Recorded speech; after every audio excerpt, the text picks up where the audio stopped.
Hi guys, Jamie from Anchor Vans here. Today we are looking at how to find a fuse box in a Ford Transit. I'm working on the 2015 model today. So I'm just in the driver's seat. Below the steering wheel, in the footwell, is this slab on the left. You click it out of place, very simple. Pop sockets, as you can see there. Inside, you'll be presented with all the fuse box. You simply place it in the holes, match it up, and click into place. Secure all sides.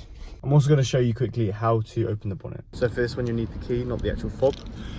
And what you do, simply put it in to the front, turn it to the left. You'll need to go quite hard on this. You'll feel a pop, or you hear a pop, and you go turn it to number 2 just to release the second security lock. As you can see, by turning the security, you're just releasing the second latch. Lift that up, leave the key in there. You open the bonnet. Second one to do is get the support and place it into the hook there.